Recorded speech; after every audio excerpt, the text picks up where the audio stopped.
ache in each other, that guardedness that comes from, being hurt before.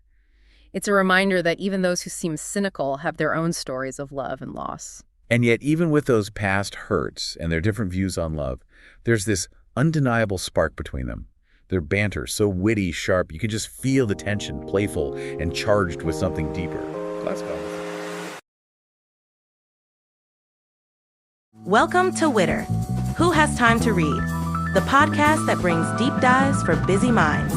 Listen to AI hosts Jane and Dane and get ready to unpack the world's most captivating books in just a fraction of the time. Whether commuting, working out, or just squeezing in a quick break, we deliver key insights, thought-provoking themes, and takeaways you can carry into your day. Don't forget to like, subscribe, and leave a comment. Plus, use our links in the description to purchase this book. Your support helps us bring more engaging book discussions to you. Listen and follow us wherever you get your podcasts. Who has time to read? You do, with Witter. Welcome to the Deep Dive.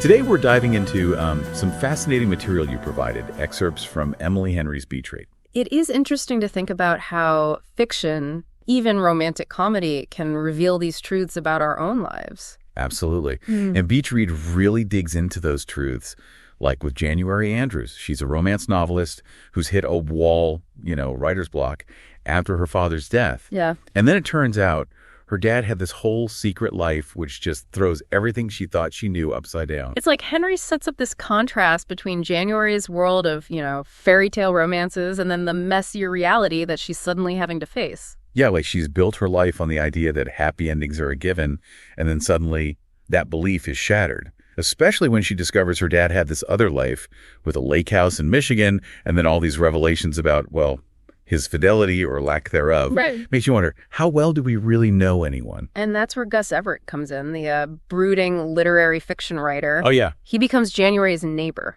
and their history goes back to college, which adds this whole layer of tension between them. And you get the sense that Gus has always kind of seen through January's rose-colored glasses. He finds her romantic ideals a bit naive. Yeah. Yeah. And now they're thrown together, having to confront their past and their very different outlooks on love, which leads to this bet they make. January's determined to prove love conquers all, so she challenges Gus to write a romance novel. It's like a true test. Right. And in a twist, she's going to try writing a more serious book, taking inspiration from the raw, messier realities that Gus captures so well in his writing. Henry uses the bet as a catalyst for them to explore, personally and creatively. It's not just about proving a point. It's about leaving their comfort zones and challenging their beliefs. And talk about unconventional research. They end up interviewing a woman who escaped a suicide cult. Wow. Makes you think about the lengths people go to for connection. Right. And the dark side to, belief systems. It's interesting. This is where we start to see that other side of Gus. Despite his cynicism, he reveals vulnerabilities from his own past. Okay. We learn about his difficult childhood. Like, he lost his mother, had a strained relationship with his father. His background really sheds light on why he's so guarded when it comes to love. And it's not just his childhood. We find out Gus has also been through a divorce. Oh, right. From Naomi, a visual artist. We don't know all the details yet, but just knowing this adds another layer to his skepticism towards lasting love. Both January and Gus are carrying these fractured families and broken hearts. Creates a bond between them, don't you think? They see a shared ache in each other, that guardedness that comes from, being hurt before. It's a reminder that even those who seem cynical have their own stories of love and loss. And yet, even with those past hurts and their different views on love, there's this undeniable spark between them. Their banter, so witty, sharp, you can just feel the tension, playful, and charged with something deeper. Classic opposites attract, but, with a literary twist. And all that tension just boils over during this one scene at a drive-in. Oh, I remember that. They share this really intimate moment, blurring the lines between friendship and something more. It forces them to face it, that attraction that's simmering underneath. And just as things are heating up, Gus's ex-wife, Naomi, she arrives unexpectedly, throws January completely off balance. It stirs up all her insecurities, especially given what she just discovered about her own father. It's like she's facing a reflection of her own fears about love and trust. It's so clever how January's struggles mirror the theme of the novel she's trying to write. She's wrestling with trust, vulnerability, the fear of repeating the past. This encounter with Naomi makes her face those fears head on. And it's like Talk about confronting fears, right? Right. There's Sonia, Right. the woman who reveals the truth about January's father's double life. Oh, right. I mean, it's one thing to discover your dad wasn't who you thought he was, but to learn about it from someone who had, their own relationship with him, it adds these layers to an already impossible situation. It does. This really changes how January sees her father. It's not so black and white anymore. It's not just betrayal. We see him through Sonia's eyes. He was capable of different types of love, flawed but human, It reminds you that people's lives are complicated, rarely simple narratives. Exactly. And then, just when it seems like January's world can't get any more complicated, she finds these letters. Oh, yes. Written by her father. These letters become so important for January. His words, they offer a glimpse into how he really felt, a side of him she never knew. It's a good reminder that even with the mistakes, the regrets, love can still be there. I can only imagine reading those, the mix of emotions, the pain, but also knowing her dad loved her. It's in these moments that you see January begin to heal, letting go of that perfect image she had of him. She starts to accept that love can exist even in messy situations, and as she works through these past hurts, her writing changes too. She lets go of the fairy tale formula, she embraces the messiness, the imperfections. And you see this shift in her relationship with Gus, too. Yeah. They're working on their books. Yeah. And they have these late-night brainstorming sessions, sharing their ideas, vulnerable moments. There's real creative energy there. It's more than just working together. It's a meeting of the minds, pushing each other. And in doing so, they connect on a whole other level. And then, Gus's romance novel, it has this dedication to January. That's huge. It speaks volumes. He's letting go of that cynicism. He sees how she's changed him. Expressing feelings through his writing, that's big for a guy like Gus. Definitely. It reminds you that sometimes the biggest gestures, they're the quiet ones.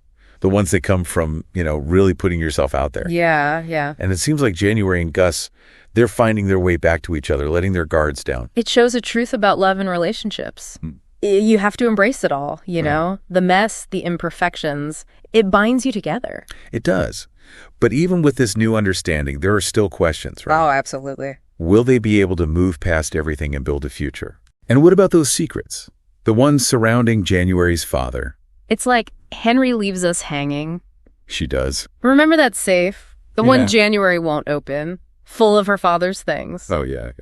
What do you think's in there? Will it bring closure or just more pain? It's like you think you have something figured out and then, bam, another layer. Even in romantic love, there are family secrets, past relationships, things that shape us. They can be a source of conflict or they can bring you closer. Depends how you handle them, I guess. It makes you realize that even in romantic love, there are these bigger stories, like family narratives, past relationships, unspoken things that shape how we connect with someone. Absolutely. And those hidden things, they can cause conflict or they can bring you closer. It all depends on how you deal with them, right? Which brings us back to that question. What makes a love story feel real? Was it the big gestures?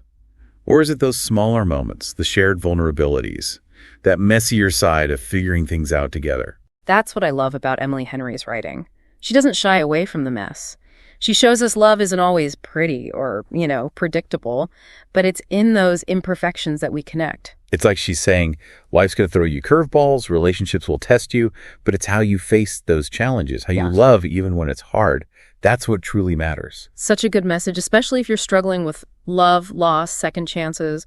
Reminds you we're all a work in progress, and the relationships that challenge us are often the best ones. So after this deep dive into Beach Read, we have this sense of hope, but also we need to know what happens next. Right. What will January find, and how will it affect everything? Her dad, Gus, even her own journey. Those are the questions that stick with you after you finish a good book. They make you think about your own life, your own relationships, and what you believe about love, loss, happy endings. It's true. And sometimes the best endings, they aren't really endings, are they? They're more like open doors to something new. Thanks for joining us for this deep dive, everyone. We can't wait to see what you explore next.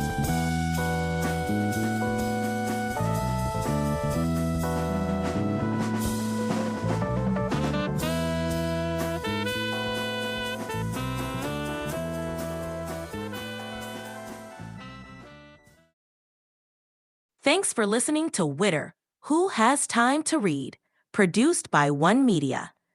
Please support the author by purchasing the book or audiobook using the link in the description. It's a great way to help keep the art of writing alive. And stay in the loop. Subscribe to our newsletter for updates on weekly deep dives. And don't forget to share your thoughts or suggest our next deep dive at witterpodcast@gmail.com.